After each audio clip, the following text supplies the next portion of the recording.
अस्सलाम वालेकुम रहमतुल्लाहि व बरकातुहू। स्टूडेंट्स, कल हमने एफएससी पार्ट 1 की फ़िज़िक्स का चैप्टर नंबर 2 डिस्कस किया था।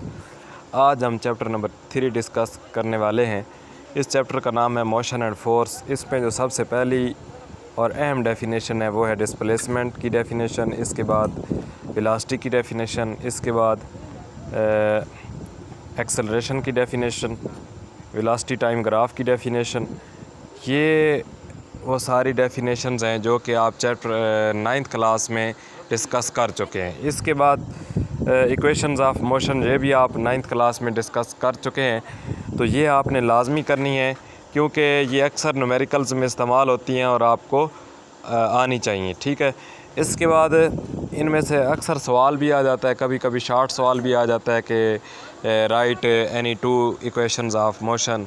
तो इस तरह से ये आपने इनको याद कर लेना है। इसके बाद न्यूटन्स लॉज ऑफ मोशन, इसमें से जो सबसे पहला लॉ है और दूसरा लॉ, इसकी सिर्फ आपने डेफिनेशन करनी है।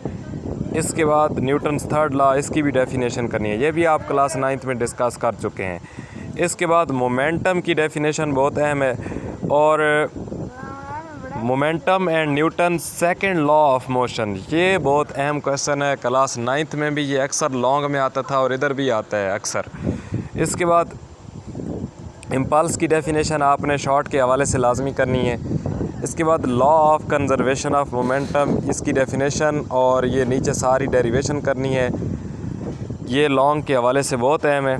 इसके बाद एग्ज़ाम्पल 3.3, ये आप बेशक छोड़ दें क्योंकि इतनी बड़ी स्टेटमेंट वाली एग्जांपल्स कभी नहीं आती, ठीक है।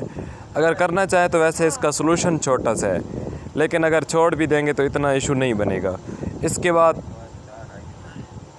Elastic and in elastic collision की डेफिनेशन करनी है, और इनका इतनी बड़ी बड़ी जो डेरिवेशन है ना, ये आपने लाजमी करनी है क्योंकि ये पूरी डेरिवेशन तो पेपर में कभी नहीं आई, लेकिन इनका कोई एक आध केस आ जाता है, ठीक है।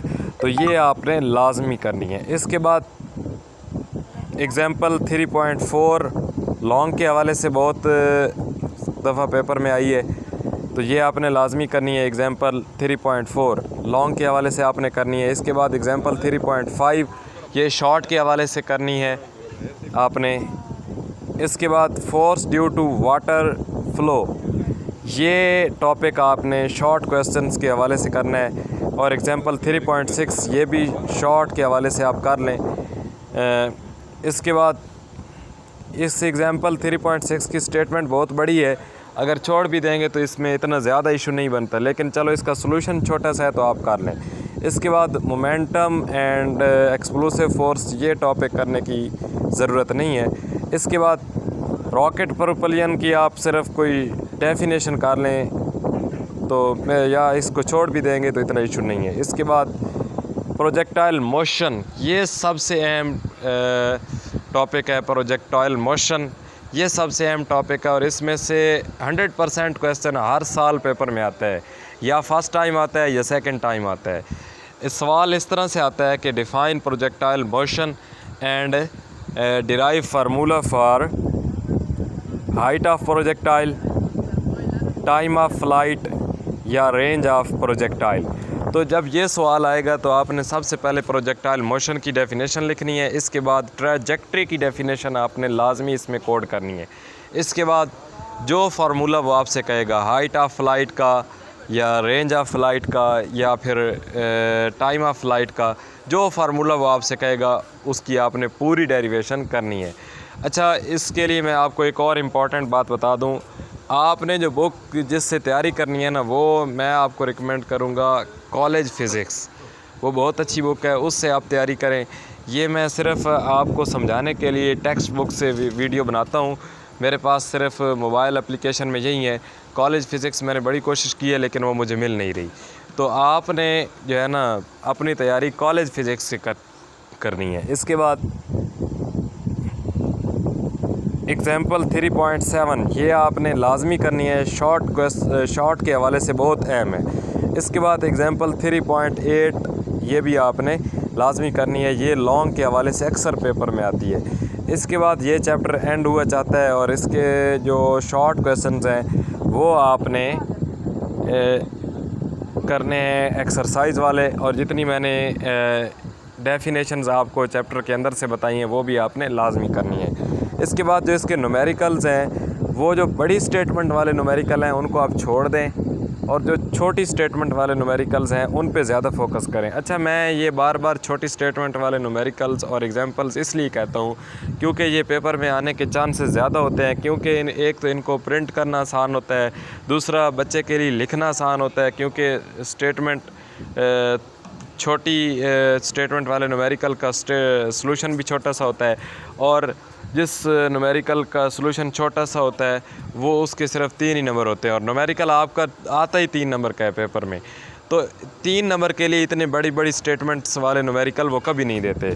तो एक तो इनको प्रिंट करना आसान होता है पेपर बनाने वाले के लिए, दूसरा बच्चे के लिए इनको हल करना आसान होता है, तीसरा एग्ज़ामिनर के लिए इनको चेक करना आसान होता है।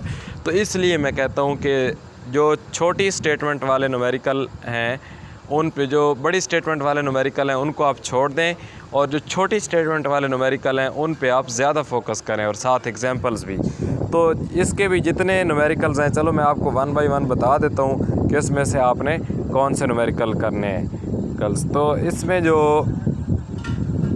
पहला न्यूमेरिकल है ये आपने करना है, इसके बाद दूसरा न्यूमेरिकल करने की ज़रूरत नहीं है, इसके बाद तीसरा न्यूमेरिकल ये आपने करना है, चौथा भी करना है,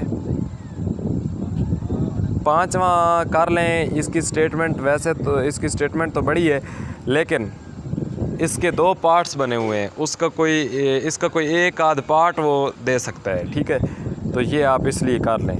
इसके बाद छठा भी करना है, 7वां भी करना है, 8वां भी करना है, 9वां भी करना है, 10वां भी करना है, 11वां भी करना है, 12वां भी करना है, 12वां भी कर लें क्योंकि इसके 2 पार्ट्स हैं, इसका भी कोई एक आध पार्ट आ सकता है। इसके बाद 13वां भी करना है और 14वां भी करना है। 14वां और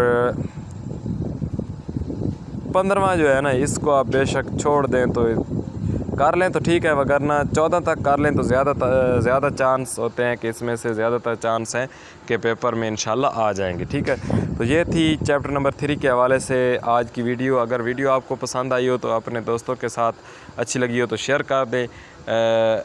इसके अलावा चैनल पे अगर न्यू हैं तो चैनल को सब्सक्राइब कर दें, और साथ दिए गए बेल के आइकन को लाजमी प्रेस करें ताकि हमारी हर न्यू आने वाली वीडियो का नोटिफिकेशन आप तक सबसे पहले पहुँच सके। अस्सलामु अलैकुम वरहमतुल्लाहि वबरकातुहू।